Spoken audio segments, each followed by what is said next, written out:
नमस्कार बच्चों।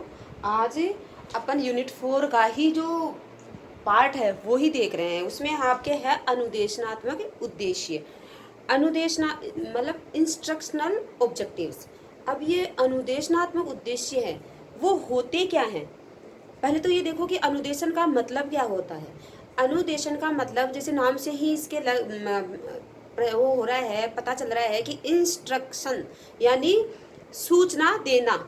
किसी को किसी किसी चीज के बारे में, किसी विषय के बारे में, कोई पाठ्यक्रम के बारे में सूचित करना क्या हो जाता है, अनुदेशन होता है। तो अनुदेशन का जो वास्तविक अर्थ है वो है सूचना देना।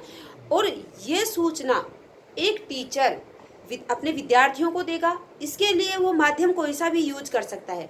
वो इसके लिए अलग अलग टेक्निक्स का यूज कर सकता है। जैसे वो टीवी के माध्यम से, रेडियो के माध्यम से, प्रोजेक्टर के माध्यम से, ओएचपी के माध्यम से, पीपीटी के माध्यम से, किसी भी माध्यम से आपको सूचना देगा। और अपन जब क्या है, अपन शिक्षार्थी हैं, तो एक शिक्षार्थी के लिए सूचना किस प्रकार की हो गई, आपके पाठ्यक्रम से संबंधित।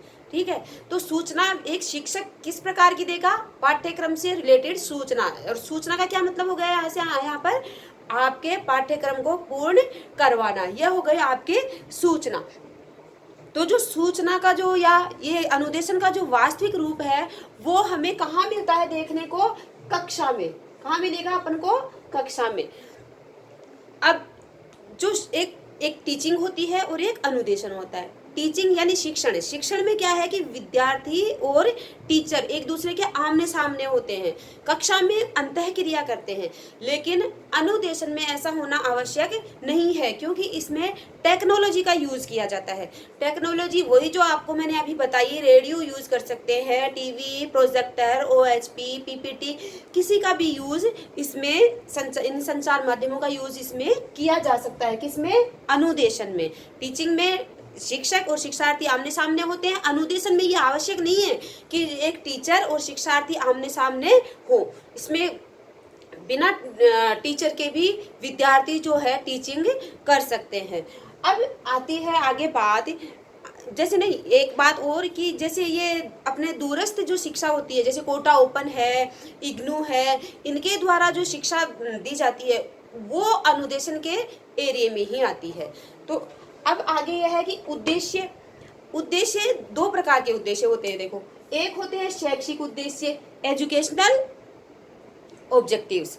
तो एजुकेशनल जो ऑब्जेक्टिव्स है वो तो मैंने खैर आपको फर्स्ट यूनिट में करवा दिए हैं, जिसमें ज्ञानात्मक, भावात्मक, क्रियात्मक जो ब्लूम ने बताए थे, और उनका डिवाइडेशन भी मैंने आपको फर्स्ट यूनिट में करवा दिया। तो इसके बारे में अपन ज़्यादा डिस्कस नहीं करेंगे। तो एक तो होते हैं एजुकेशनल ऑब्जेक्टिव्स। ये क्या है, सामान्य होते हैं और दूरगामी होते हैं। दूरगामी से मतलब है कि इनको पूरे साल में अपन को प्राप्त करना होता है। लास्ट में, एंडिंग में जो जब हमने जैसे आपने आर्ट्स फैकल्टी ली है या साइंस फैकल्टी ली है या आपने कॉमर्स फैकल्टी ली है, तो आपने पहले ये डिसाइड किया होगा कि मुझे कौन सा जो है सब्जेक्ट चूज करना है, कौन सी फैकल्टी मुझे चूज करनी है। तो ये आपके दूरगामी उद्देश्य हो गए कि मैं ये सब्जेक्ट चुनूंगा, तब मैं जाके मेरे उद्देश्य में सफल होऊंगा। फिर है दूरगामी हो गए ये, क्योंकि आपको पूरी स्टडी के दौरान इनको प्राप्त करना है। और जो दूसरे होते हैं शिक्षण उद्देश्य, जिनको हम बोलते हैं टीचिंग ऑब्जेक्टिव्स। तो ये क्या है, शॉर्ट टर्म होते हैं, छोटे पीरियड में, अल्पकाल में इनको प्राप्त करना होता है। जैसे एक टीचर कक्षा में जाता है तो कक्षा में जाने से पहले वो ऑब्जेक्टिव्स डिसाइड करके जाता है, उद्देश्य निर्धारित करके जाता है कि मुझे आज अपनी कक्षा में कौन सा चैप्टर पढ़ाना है, विद्यार्थियों को किस चैप्टर का अधिगम मुझे कराना है। तो ये क्या है, शॉर्ट टर्म होते हैं और एक ही कालांश में इनको प्राप्त करना होता है। और प्रतिदिन के अलग अलग ऑब्जेक्टिव्स जो है एक टीचर निर्धारित करके जाता है। तो ये क्या हो गए, अल्पकालीन हो गए, क्योंकि शॉर्ट टर्म में प्राप्त करने हैं अपन को, एक ही क्लास में, एक ही कालांश में अपन को पूरे करने हैं इनको। तो ये शॉर्ट टर्म हो गए। और इनको क्या है, ये प्राप्य होते हैं। प्राप्य मतलब इनको प्राप्त करना ही होता है। टीचर ने अगर डिसाइड किया है कि मुझे आज ये चैप्टर है, ये यूनिट है, जो इस यूनिट का ये जो चैप्टर है ये मुझे कंप्लीट करवाना है, तो ये प्राप्य हो गए, इन्हें उसी कालांश में प्राप्त करना होता है। तो ये दोनों प्रकार के जो उद्देश्य है, अब आपको इनमें जो डिफरेंस है वो तो आपको समझ में आ गया होगा। तो ये तो अपन क्या कहें कर चुके हैं, और ये है जो आपके इस यूनिट में है। तो इसके लिए अपन इनका है जो है अपन थोड़ा सा एक्सप्लेनेशन कर लेते हैं कि ये हो गए दूरगामी, मोटा मोटा तो ये है, और ये हो गए अल्पकालीन।